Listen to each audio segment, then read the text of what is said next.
I used to go to Arby's every day. One day I decided, let me go over to this building and see what would happen.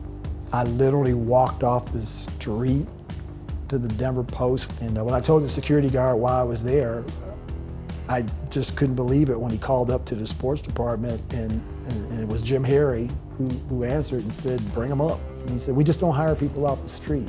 And at that point I was ready to concede, hey, I should have got the roast beef sandwich.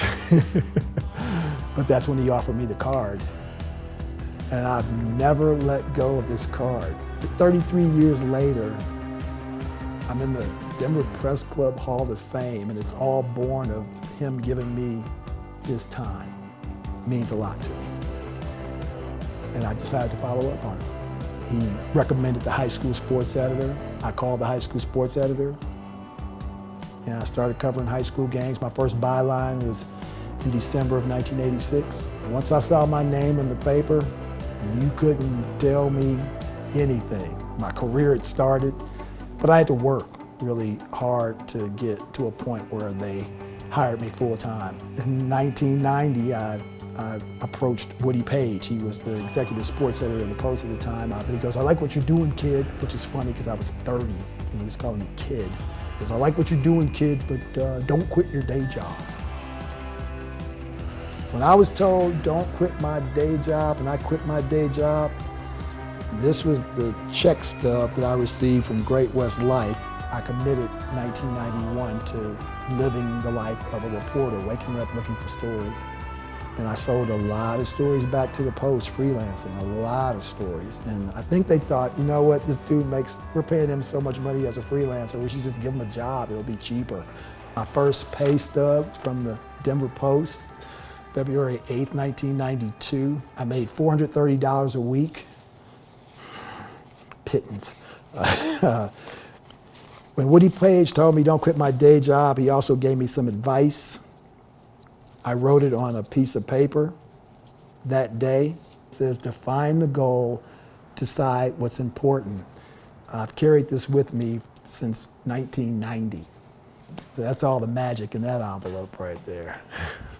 The beginning of the football season in '96, and by the end of the football season, I realized that the Broncos colors on the sideline, the coaches were wearing these jackets, and the shade of blue was starting to change. It just, something looked different. And so on my own, I started to investigate. The shade of blue that reminded me of the Chicago Bears uniforms. So I go back to the paper and say, hey, look, I got a story. The Broncos are changing their uniforms and they're changing to blue. And the next day, Pat Bolin's secretary called me up and said, Sam, here's Pat. And Pat goes, Sam, that story? And I said, Pat, was I wrong? And he goes, well, the story was accurate, but that picture, we're not gonna look like the damn Chicago Bears.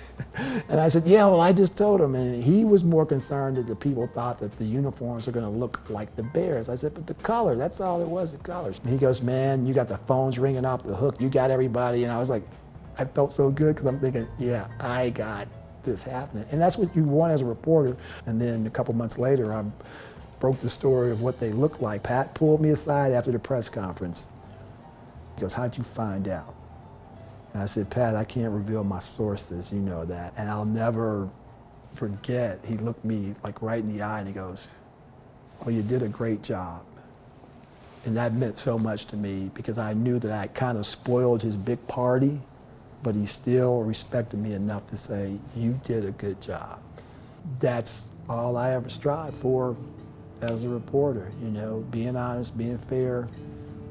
Being first is cool, but not at the risk of being a jerk, for lack of a better term. And that's why I always try to tell younger reporters, don't compromise your integrity with urgency. You know, we are so wanting to be first with something that we forget the part about being accurate and being fair. That's how I carried myself for years. And look where it got me.